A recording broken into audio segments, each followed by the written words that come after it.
The whole purpose is that someone who is liable or someone who is like, on the fucking edge about to have a Joker moment, that person doesn't get a gun, okay? That's the whole point. You're supposed to stop them from getting a gun.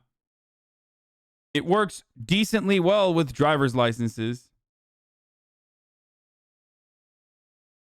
Hunters are fucking crazy as hell. Yeah, we're not saying you should be able to, like, you should go through, like, serious military training.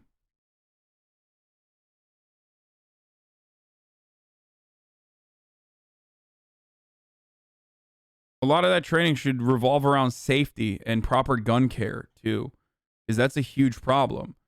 Children having access to your weapon and fucking blowing your face off or blowing their own fucking faces off.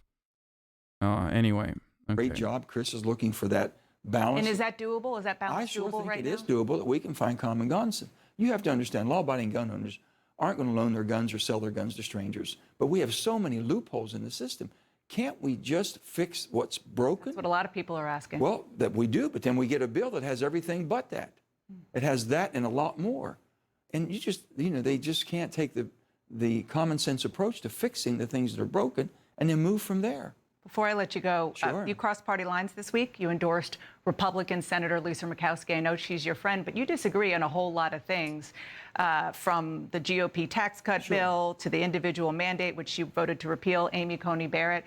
Why'd you endorse her? Well, basically, when you have someone such as Lisa Murkowski, that just this solid, I'm not saying solid, looks at the issue, not afraid to make and step out and make a decision. She's done that and done it so well over many, many years. Her and I have been friends, and we've had great conversations. And there's no gotcha moment. There's no time when she's ever basically gone just along party lines for the sake of party lines. She gives it a good, strenuous thought process. Cap. And I think people like Lisa Murkowski should be. Bro, this is literally, listen. Joe Manchin is literally like the perfect representation of a person who straight up is... he stands in opposition against certain fucking pieces of legislation specifically so that he can stand in opposition to it. It is absolute fucking dog shit. It is just, and he doesn't give a fuck. He likes Lisa Murkowski because she's supposed to be the reasonable middleist on the Republican side. It's just like Senate. being contrarian. And I want to support the people that I do.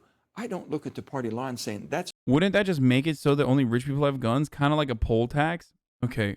First of all, everyone shouldn't have guns. Okay. Secondly, no, it is all a matter of like the ease and access to be able to get the fucking training. Do only rich people have access to fucking cars? No. Like, it's so strange to me. Like, you're making it seem as though poor people do not fucking have the capacity to, like, drive a vehicle or some shit. And that is, again, a separate problem with driver's licenses, a separate problem with the way in which registration happens, okay, the way in which driver's licenses are issued out. Fix that part of the problem as well.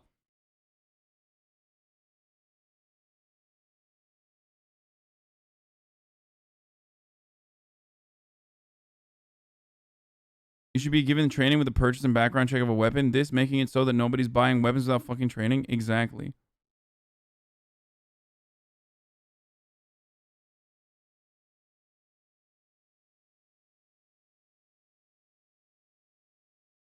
Speaking of guns being in the hands of fucking wealthy people, I mean, the bigger problem with gun ownership in this country is the wealthy people owning like an arsenal anyway. Mark supported guns, though. I don't give a fuck, motherfucker. I don't give a shit that some dude who died fucking 200 years ago had a fucking take on guns that's different than mine. Suck my dick. Oh, shit, dude. Oh, damn, dude. Well, I aesthetically love being a Marxist, so fuck, never mind. Let me reconsider my position on it.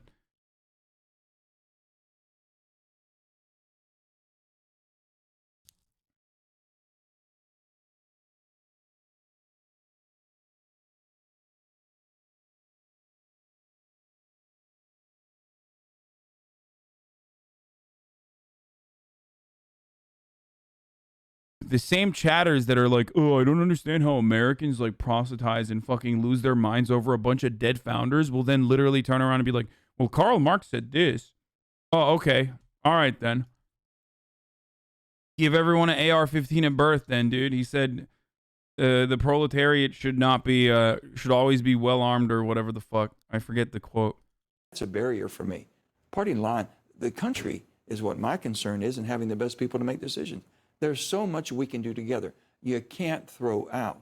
You just can't throw out the purpose of us being in the Senate. There's 2 senators for every state. Little Delaware, little Rhode Island, big California, big Texas, big New York. Yep. Why? They don't want the big person beating up on the little person. In the Senate, the minority always has input, and it has to stay that way. Senator Joe Manchin, thank you so much for your time. Appreciate it. Thank you for. Hassan, if you're black, you're fucked because they kill you even if you comply, but also give your gun to the state. Give over your gun to the state. That's what I said. At what point did I say black people should give their guns over to the state?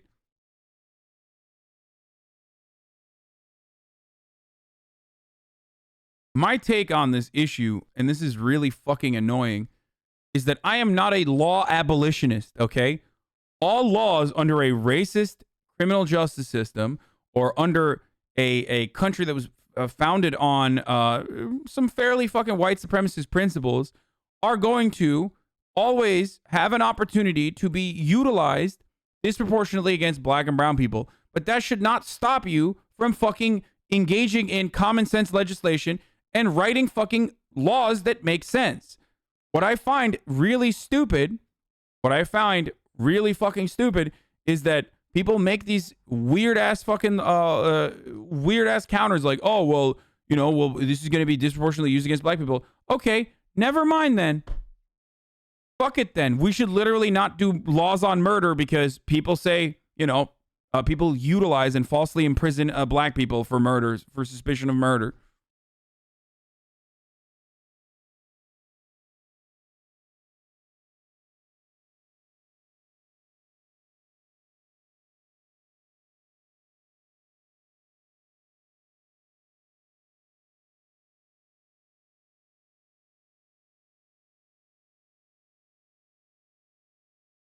Anyway, this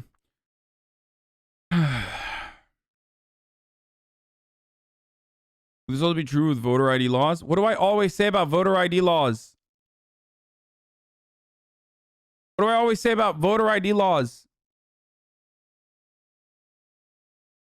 The problem with the way the voter ID laws are utilized is that they are implemented specifically after shutting down DMVs in regions and making it harder for people to get licenses. Also, there's a difference between voting and fucking owning a gun. The argument that you should be making, if you had the fucking decency and courage in this circumstance, would be to say driver's licenses are literally oppressive towards black people because you should be able to drive a car without a fucking driver's license. That's the real argument. If you want to have a actual counter to what I'm saying, don't compare it to fucking voting. Say that driver's licenses are fucking racist if you want to operate a car, and that black people should be able to drive cars without fucking driver's licenses.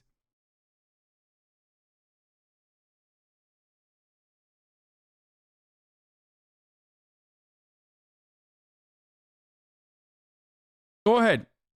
Make that argument.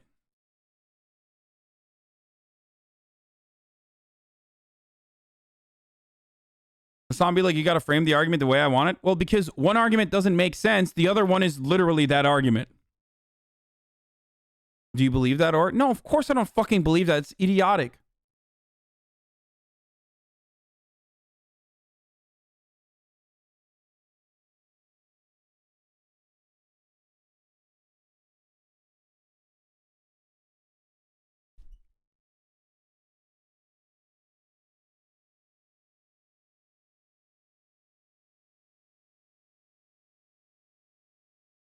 Anyway, it's top of the hour. We're going to move on from Joe Manchin to the Second Amendment case. We've already briefly gotten into it, talking about it, but If you want to, ad-free broadcasting experience, all you need to do is subscribe. I'm going to run an ad right now. All right. If you want an ad-free broadcasting experience, all you need to do is subscribe. You can do it for $5 or for free. Well, it's not. If black people are less affluent, they don't have access to cars and training programs, they need to get a license. What? Yeah, I know. I understand that. As a black guy, I can tell you that things for paying like licenses and tax disproportionately affect black and brown people. I know. I get that. I understand that. But that is not a fucking reason to abolish driver's licenses. Right? Do you not get what I'm saying?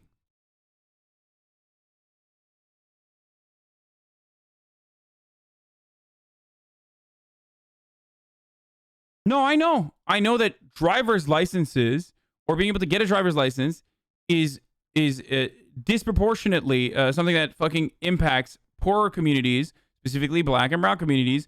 This is at the heart of the argument that voter suppression exists within voter ID laws. Okay? That does not change the reasoning for why driver's licenses exist and that driver's licenses should exist to drive a car.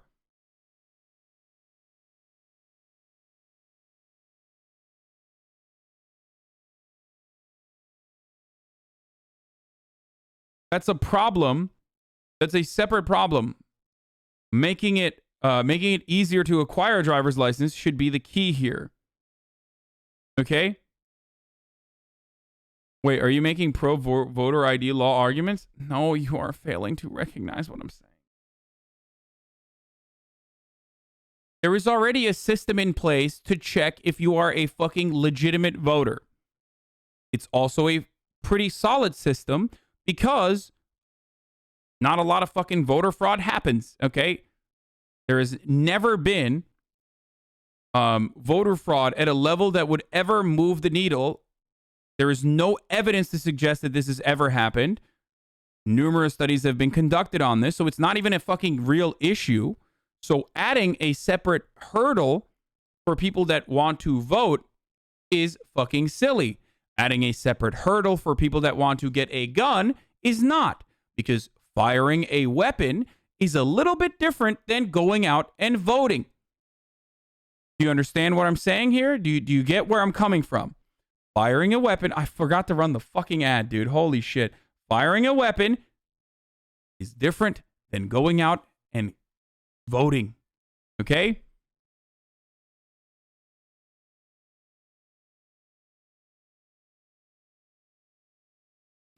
Not requiring driver's licenses leads to unsafe roads and therefore more deaths. Not requiring excessive voter ID laws don't cause death.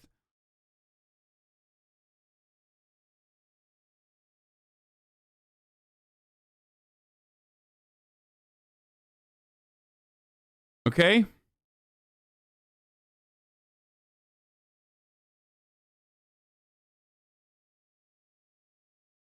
One of those is guaranteed by the amendment.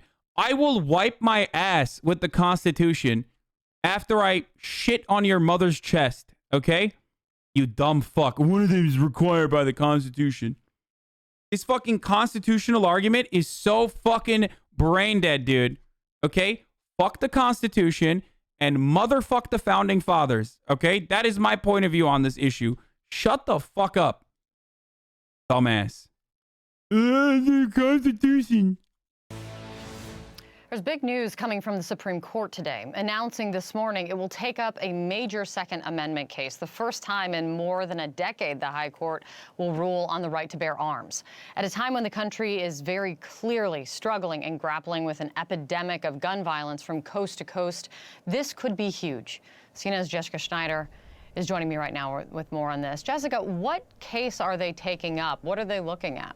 Yeah, Kate, this is a case out of New York, and it involves New York's law that strictly limits who can carry guns in public. It requires anyone applying for a license to carry those concealed weapons in public to actually show what they call an actual or articulable need to carry the guns. And in fact, several other states actually have similar laws here. But the two men who actually brought this lawsuit out of New York, They say they gave good reasons that they needed a license, and they were still I have to denied, pee. they say. One of them requested It is live, a yes. license for self-defense after a string of robberies in his neighborhood. Another man showed he had participated in safety training courses, but both were still denied.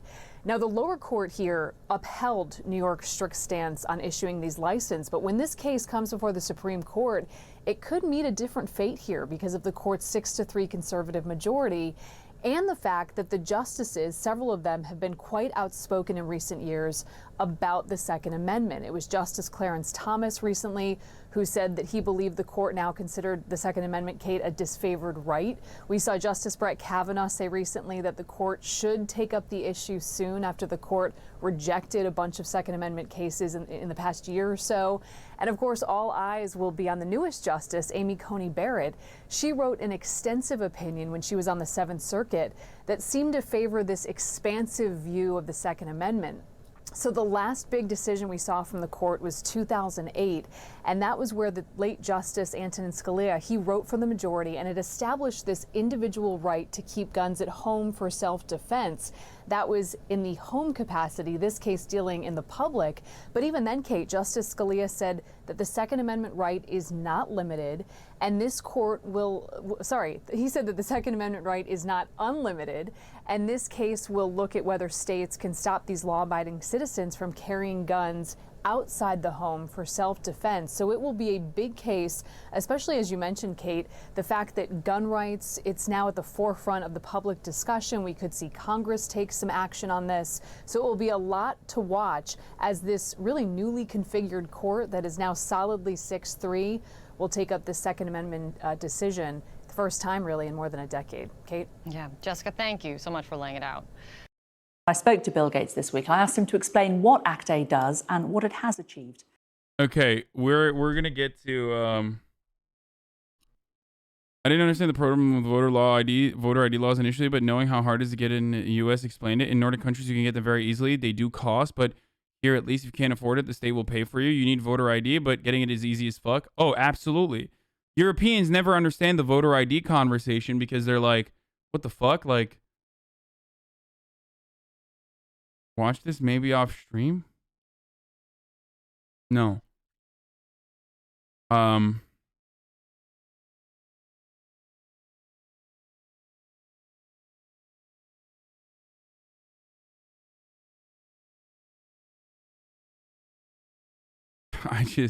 Dude, I do not see America going to a more positive place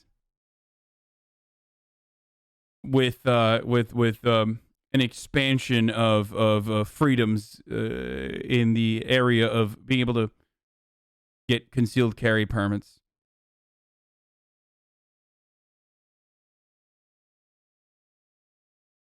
Okay. Like, just, yeah, I've never been in a situation where I'm like, I wish more motherfuckers around me had guns. I find that very weird that there are people who feel this way, where they're like, fuck, man. You're kind of cool, but you're kind of old. Yes, I am 29 years old. I'm going to die soon. Thank you for the 10 gifted.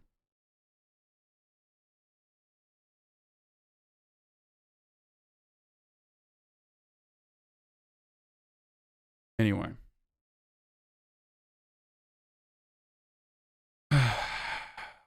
We don't all live like you. Yeah, you definitely need hella weapons, I know.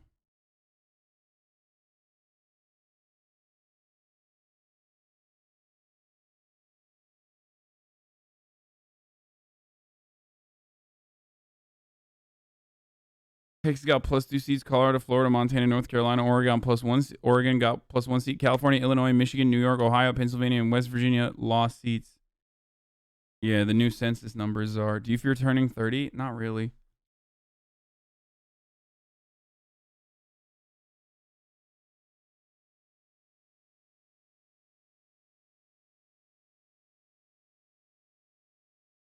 If everyone had a gun, wouldn't people be too scared to shoot each other? What? No, dude. No, when you have... No. No. What the fuck?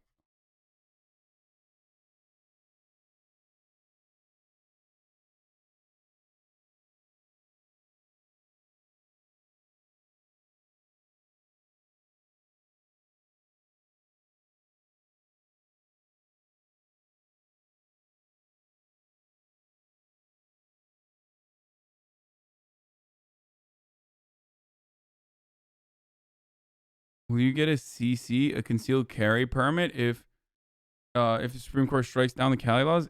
Yeah, that's what was stopping me from getting a concealed carry permit. Yeah, I love walking around with the fucking gun on me, dude. It's the greatest thing. I've already talked about this. I like shooting guns, but that doesn't mean I want to fucking run around with a gun in my pocket like I'm John Rambo, dude. What the fuck?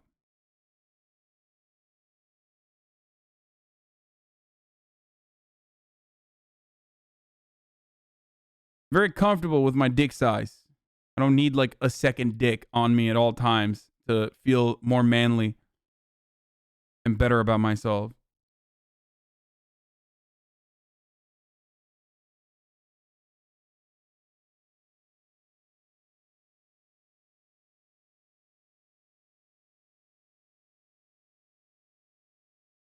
Good take, but you haven't addressed the Gussie. Now that's the real problem. The real problem is the Gussie, the gun pussy. Like, listen, let's be real. More guns equals more opportunities for me to fuck my gun. And maybe even other people's guns. And that's why I want it, brother. You ever think about that Gussie? You ever think about that gun pussy? You know, you shove your dick right up in there. Almost good as cussy. And I don't mean car pussy. I mean cousin pussy. Brother, oh fuck yeah. Why are you not talking about the Arizona recount? What? Is there a recount happening in Arizona right now? What the fuck? It's April, bro. What the fuck? Yo, motherfuckers in Arizona, they're having such a hard time counting, dude. They're still counting, brother. Good luck, dude. Overturn that election.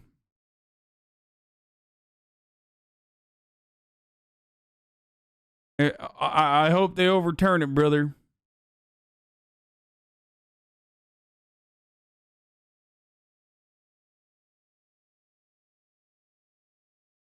It's an audit? Hell yeah, brother. Let's fucking do it. Please don't ignore this chatter. He needs real help. What? Can you give me advice on how to get a girlfriend?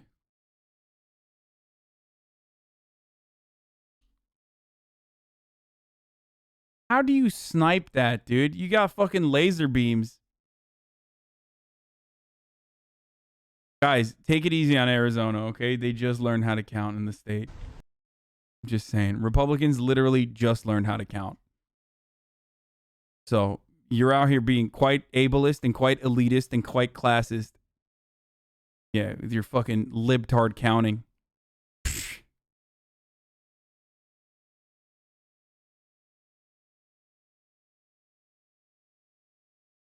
Who needs counting when I can fuck my gun, brother?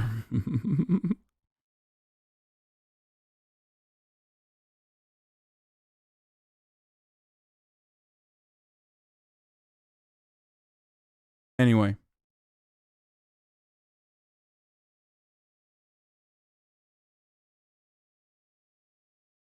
Yeah, Marjorie Taylor Greene recently learned how to read, and that's pretty cool. Okay, let's watch. In that first year. Well, as the pandemic struck a little over a year ago. Watch Bill and Melinda Gates, brother. Bill and Melinda Gates, brother. This is the man who wants to microchip you. Don't do it. Don't be fooled by his lies. He is here to microchip you. I just watched the episode where Dale Gribble's dad is gay. It's a great. Fuck, I love King of the Hill, man. It's so good.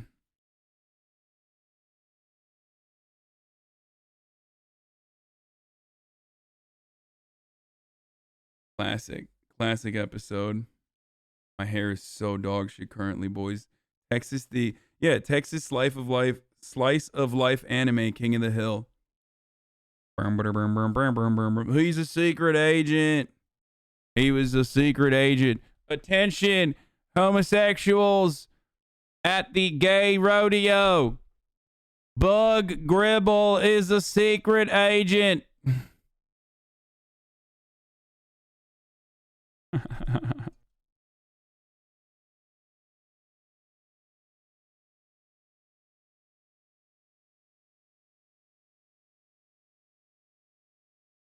I love how like when fucking Boomhauer and what's his face are like being like kids about when they find out that the rodeo is gay, and Hank is so nice. He's like, come on, stop behaving like children. He's very based about it. Yeah. There was a realization that this was a global problem and that we needed to orchestrate resources on a global basis. And so, particularly the UK, France, and Germany came together with other actors like the WHO and our foundation and said, okay, what are the vehicles we can use? CEPI was there to do vaccine research, Gavi to buy vaccines, Global Fund for therapeutics, including oxygen. And that's what ACT-A is. It's taking all of that additional resources. God damn it, look at that. I turned on the CC and it came up as Chinese. I know it's Korean. This is the part of the bit, okay? You look at that. They got them Chinese letters. Guess what? Did you know that in China, there is no word for taste?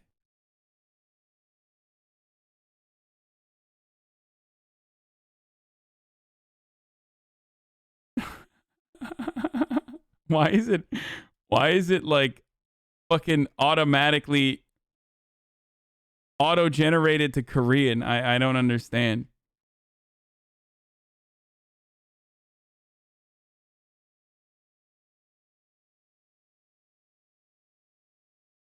Coordinating it on a global basis. And so it was super valuable that we did that.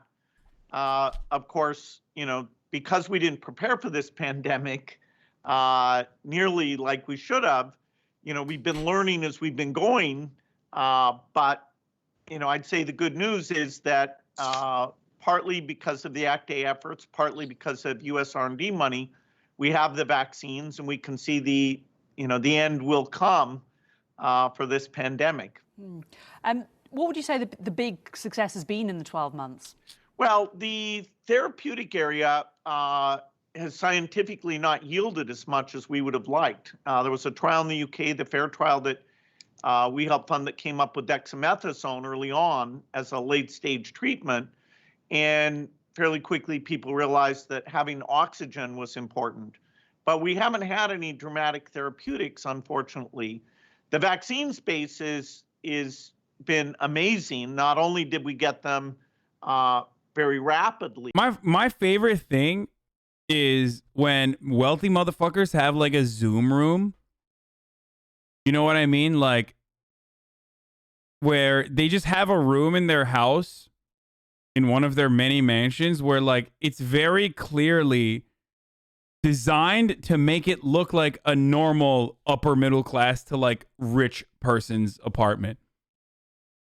You know what I mean? It's great. It's like, come on. Line on the company. Come on, look at how normal my house is. Like, there's no echo in here. It's not like a 3-story carved out house. The vaccine, but for the first time ever, transferring exactly that vaccine into factories like at Serum or BioE to get the capacity up, so that we want to vaccinate certainly all the elderly in the world, and in most countries we want to get to over 80% vaccination, and so that's kind of mind-blowing, particularly when we did very little to prepare in advance. And in terms of that, there's been some speculation that the changing intellectual property rules and allowing these vaccines, as you say, the recipe for these vaccines to be shared. This is the part. Would be helpful. And do you think that would be helpful? No. Why not? No. He's just straight. He's like, no. I don't think intellectual property should be released. No. Huh. Well, there's only so many vaccine factories in the world, and people are very serious about the safety of vaccines. And so moving something that had never been done, moving a vaccine from, say, a J&J factory into a factory in India, that it's novel. It's only because of our grants and our expertise that I love that he uses J&J as an example for this because, and this is a recent interview, J&J literally fucked up. Like a J&J factory literally fucked up millions of doses. Millions. Like recently. Okay?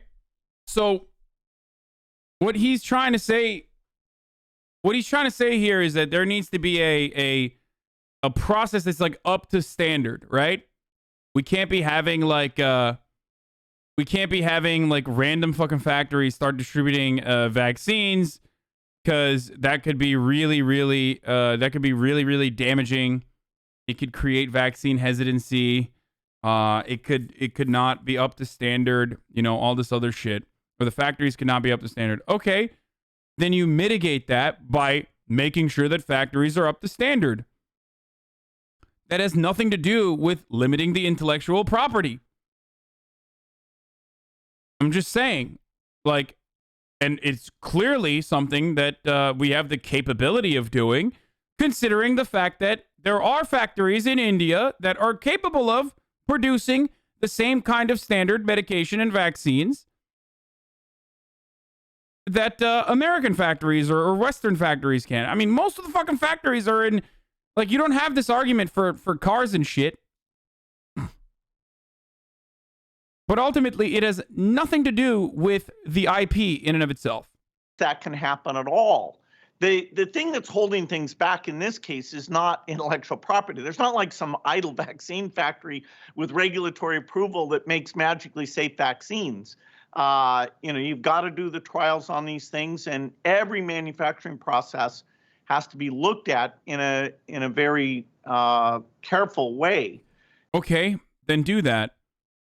Then still, again, this literally has nothing to do, and I mean nothing to do with opening up the IP. It is a completely unrelated issue, and I'm not even certain that it's an issue to begin with in the way that he makes it out to be an issue.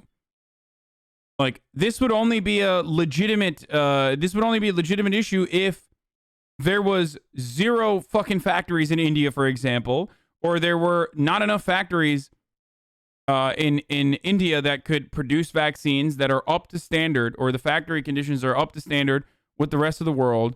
But we already know that India is the largest fucking vaccine creator in the world.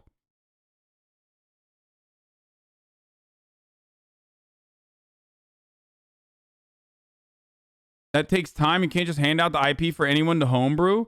Yeah, dude. That's how that works, dude. Yeah.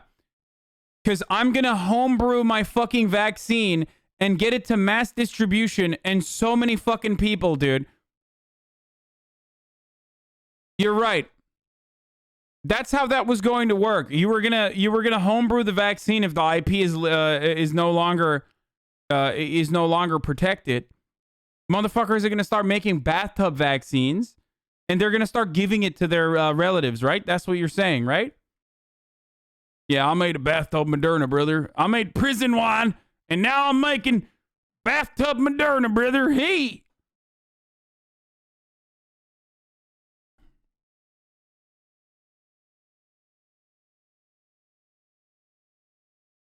There's all sorts of issues around intellectual property having to do with medicines, but not in terms of how quickly we've been able to ramp up the volume here.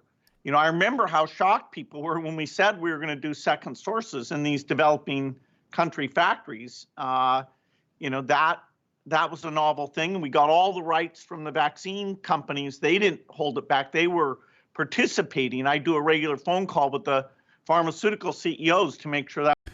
I don't understand why, like, listen, guys, why go to fucking college and get proficiency in anything when if you're a billionaire, you are literally automatically the expert? Like, how is it that we Like, we literally treat these people like demigods, dude. It's just like, oh, you're an expert, dude, because you know, you were able to capitalize on the tech bubble early on. You know what I mean? Or in the .com bubble, and you did Microsoft. So obviously, you must be the expert on fucking on vaccine distribution as well. I'm sorry, it just fucking blows my mind. I don't know. He's been doing work in this field for decades. It doesn't matter, dude.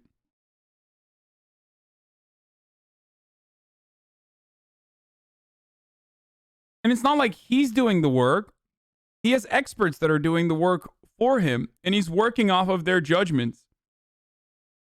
Of course, he knows more than me. I'm not saying that.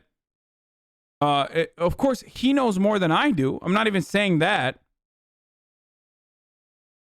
You're acting like Microsoft's just a random mini achievement? Okay. I am pretty good at Twitch streaming, okay? I'll say it. This is a very competitive place. There's a lot of luck involved in it. That doesn't mean that because I'm solid at fucking Twitch streaming that I can take on epidemiology, okay? It doesn't work that way. Fuck it, dude. XQC, #1 Twitch streamer. Maybe we should hear his takes on vaccine distribution, and like literal fucking providers should go to him. You know, because he's the #1 Twitch streamer. False equivalence, but okay. Guys, I find it ridiculous that we go to people like Bill Gates on this sort of stuff instead of, you know, actual experts.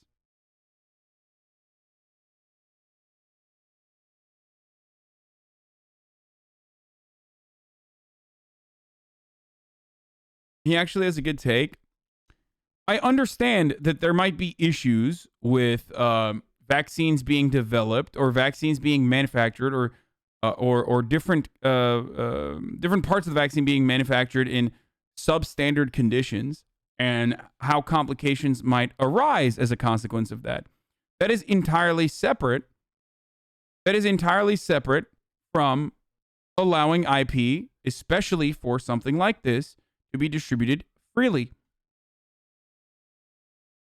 I mean, come on. He's been involved in vaccine distribution in Africa for 20 years. I don't like Gates, but he's literally an expert on vaccine distribution. I understand that. I still find it fucking annoying that instead of going to the guy that would normally be the person that Bill Gates refers to when he's learning about vaccine distribution, we go to Bill Gates himself. And regardless of what the fucking take that Bill Gates has, it's still a bullshit take.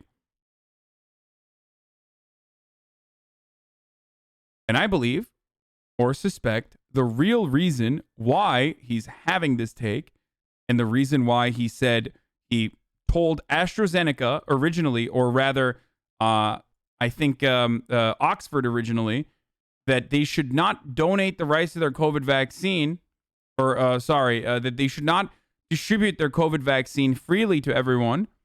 That decision was made by Bill Gates. Like, they literally went to Bill Gates, and Bill Gates was like, don't do that. And he is describing why he thinks it's not the right thing to do. I think, given the situation at hand, given the way that people are getting absolutely fucking obliterated by COVID in the third world specifically, I don't agree with Bill Gates' point of view on this.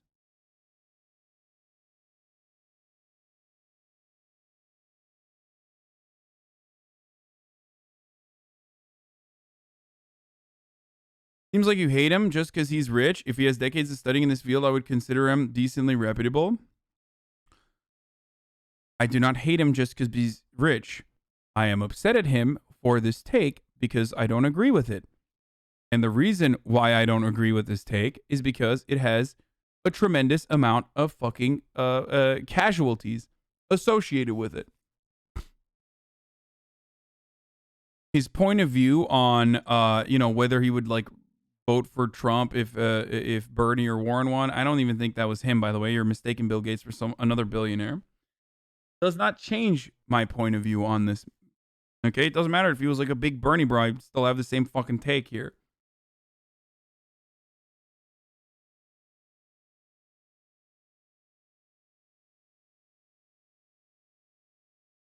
It is separately wild to me that, AstraZeneca would take the consideration of Bill Gates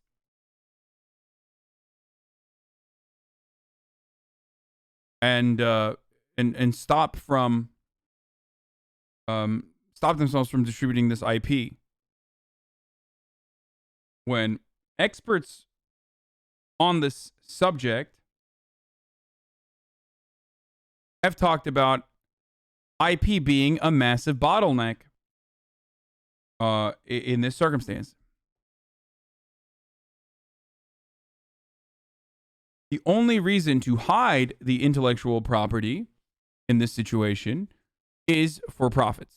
That's it. That has always been the case with pharmaceutical manufacturing, and it will continue to be the case with pharmaceutical manufacturing.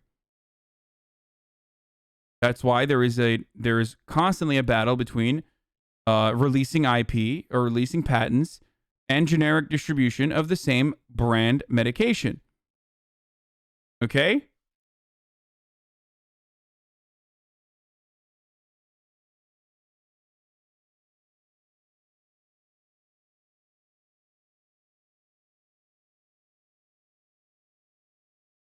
I don't give a fuck if he is the czar of like saving or fixing malaria in Africa.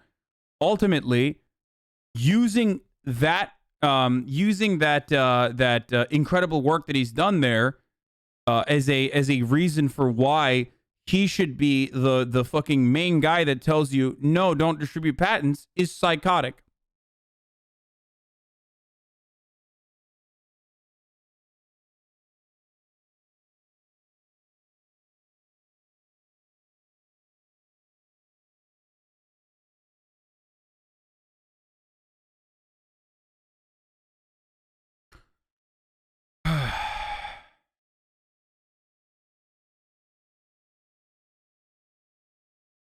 Czars in Africa have a good track record. Great comparison, bud. Wait, what do you mean czars in Africa?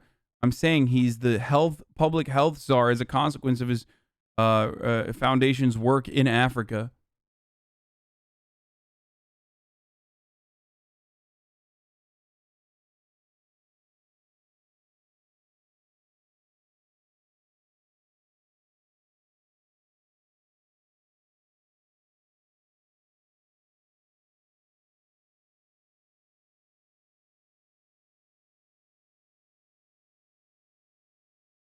The benefit of the doubt everyone is giving Bill Gates is the reason billionaires become philanthropists, and it's clouding everyone's judgment. Absolutely. Like, that right there, him being known as the public health czar and him defending IP in this way, and me having a pretty fucking solid leftist community in here with a lot of naysayers is straight up the reason why billionaires do philanthropy. Because even in a community like that, even in a community like this, there are still people who are like, no, actually, he's doing the right thing here, and I trust his point of view here. Yeah. Yeah, that like, IP should be defended here. Bill Gates is right. Huh.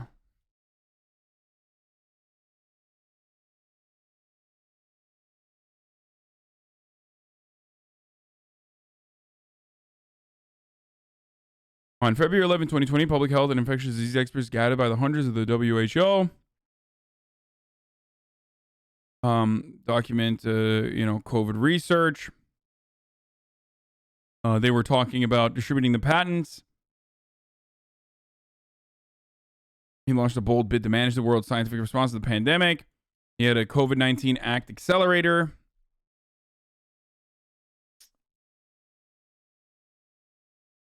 Okay, where is the part where he talks to AstraZeneca? Okay, this is entire. Okay, New Republic loves writing the fuck out of this story.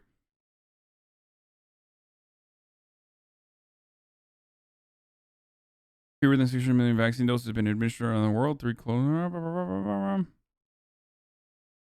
Technically housed within the accelerator Gates operation top to bottom. Oh, here. This is it. This is the here is the fucking main point. Okay.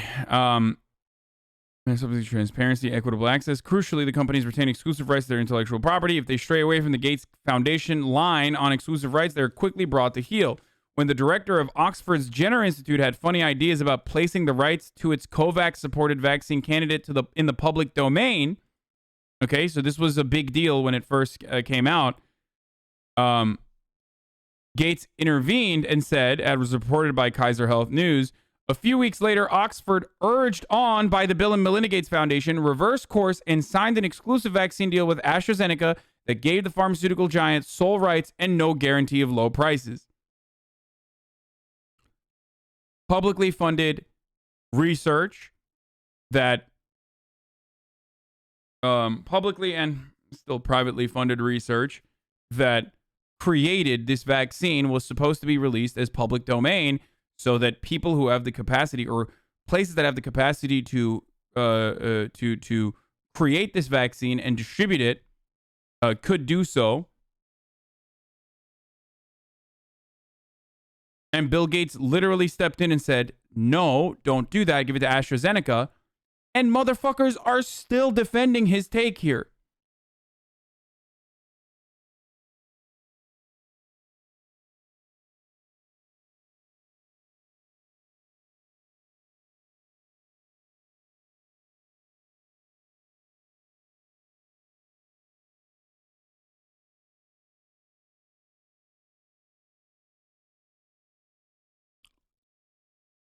No one thinks that, especially in this chat, Hassan. You were creating imaginary haters. You must have just tuned in, my friend. So far gone too. Because there were a lot of people, there were plenty of people who were criticizing me for Bill Gates, for my criticisms of Bill Gates here.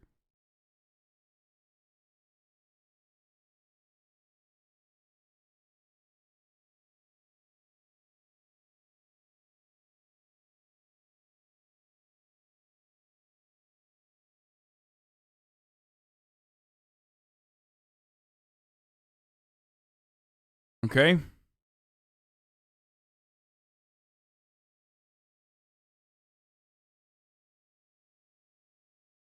Worst part is that South Africa went to the WTO and tried to remove IP, saying that Gates is right means that you think he knows the needs of African people better than their governments.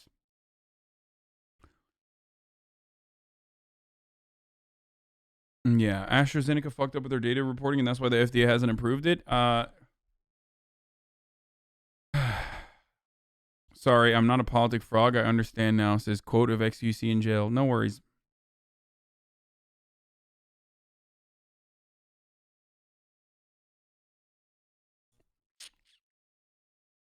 Before I can kick off about this, why is Bill Gates defending the IP? Surely there's some ethical reason behind it.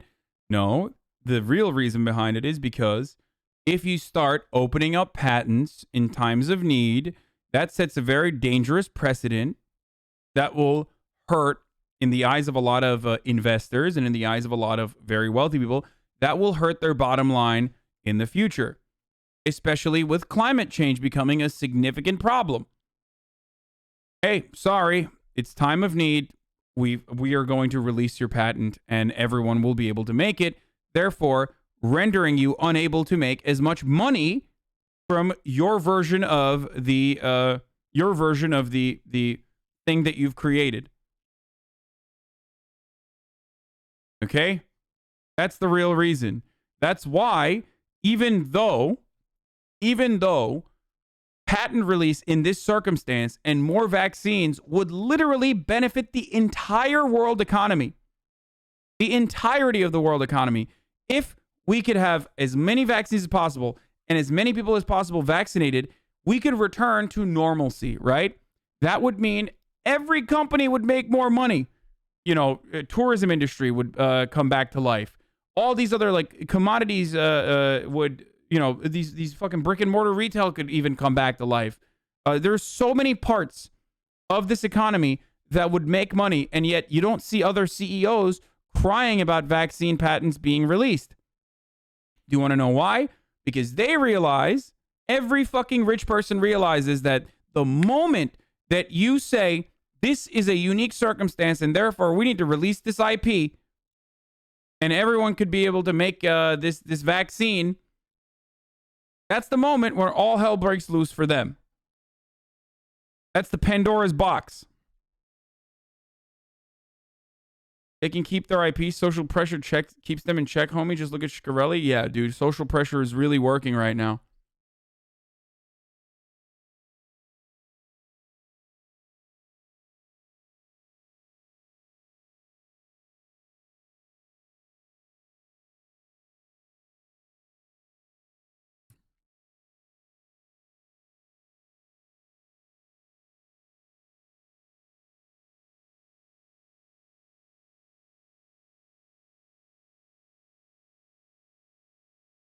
All IP is withholding economic good and it's inherently regressive. Yeah.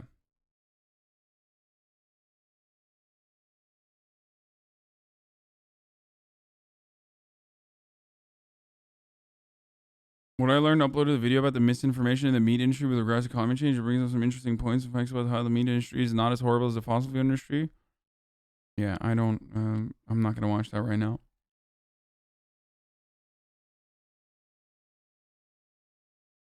His work in African countries is incredibly shady too, from suppressing vaccine IP to knowingly distributing subpar vaccines. Any leftist in here who's simping for Bill fucking Gates is actually fucking brain dead.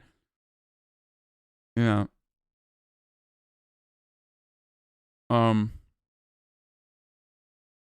Okay.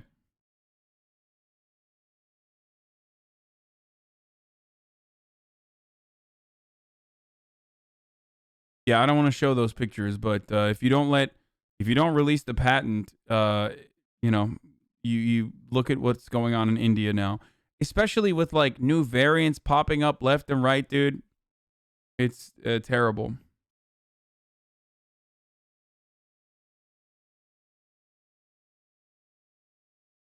I don't disagree with you, but isn't there a safety issue with an open IP vaccine, multiple versions, sources, etc.? Well, that's where the fucking World Health Organization is supposed to fucking come in and be like, here are the standards that you need to abide by if you want to distribute your vaccine. It's not like motherfuckers are going to be like, all right, let's buy this fucking shit ass vaccine without testing it. Not even just the World Health Organization. It's like independent governments are not going to purchase your vaccine. People make it seem like there is no control over vaccine distribution and vaccine creation whatsoever. Like, you make it seem like motherfuckers are capable of making a vaccine in their bathtub if the IP is released. And then that bathtub-made vaccine will have the capacity. That bathtub will have the capacity to mass distribute all the way to the rest of the fucking world. That work is going at full speed. So it's not that's slowing it down. More money would help. More vaccines physically would help as well, wouldn't it? How hard is it to get the countries that have the vaccines? And obviously, you know, here in the UK, we have enough to vaccinate our population 5 times over. What are your feelings about that? Well, over the balance of the year, the US, the UK, and others will be able. There's a concern of unlicensed producers make shitty vaccines with unregulated materials and poison people, created inefficacious vaccines that undermine confidence in the brand name vaccine. No, I get that. That's a fear that people utilize against brand versus generic as well. But generic manufacturers exist all around the world. There's still control over it, is what I'm saying. You can't just fucking make a fake vaccine in your bathtub. I don't know why you're not seeing that. And people that make fake vaccines or fake cures already do that and sell it. Okay?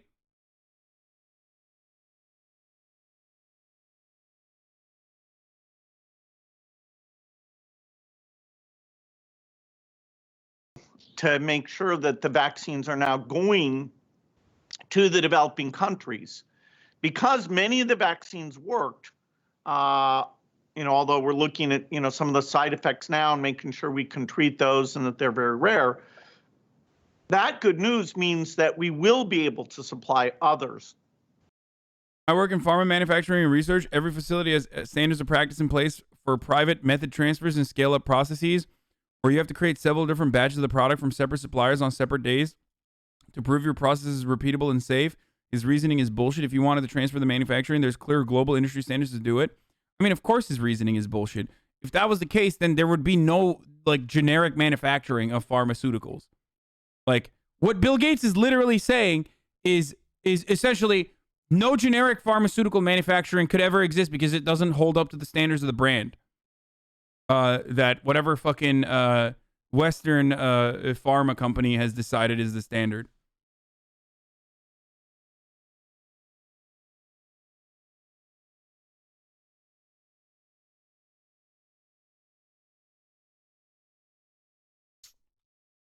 And the other good news is that the actual death rate from this epidemic in the poorest countries has actually been quite low. And so the places where, you know, you want to get everyone over 60 vaccinated, like South Africa, Brazil, you know, that will become a priority just in the next, you know, 3 or 4 months is when the U.S. will move into that excess position and take these Act A resources and use them to get those vaccination levels up as fast as we possibly can.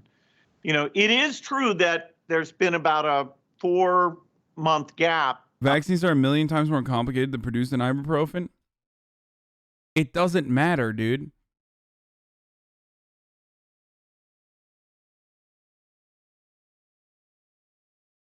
It's still like, so? Okay. Yeah, it's more complicated. Okay. So what's up? Like, generic drug manufacturing still exists. It's not just... Ibuprofen is not the only generic drug available, you fucking idiot. What kind of idiotic take is that from like a long-term fucking subscriber too? What the fuck is going on in this community right now, dude? You just want to... Do you just want to act like you're talking smart here, or what's up?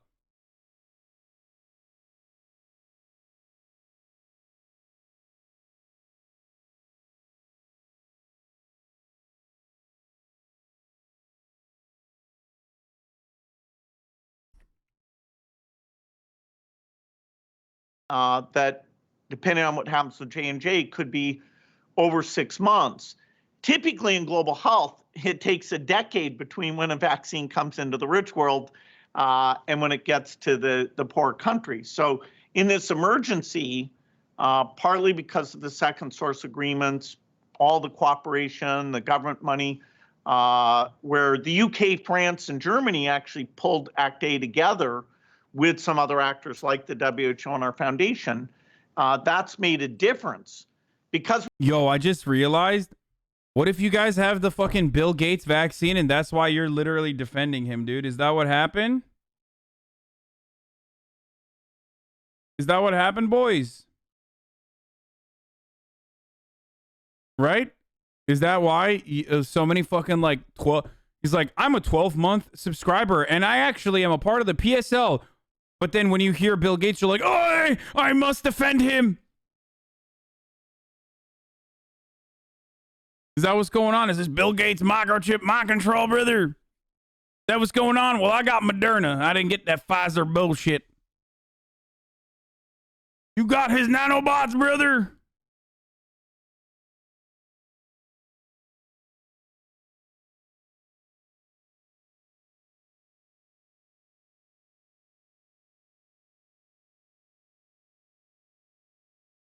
I just bought a 40-year Microsoft Office subscription. What the fuck is going on? Oh my God. Oh, I need an Xbox instead of a PlayStation. I've been a lifetime Sony fanboy, but now I'm turning into... I'm turning into a Bill Gates fan, brother. What the fuck?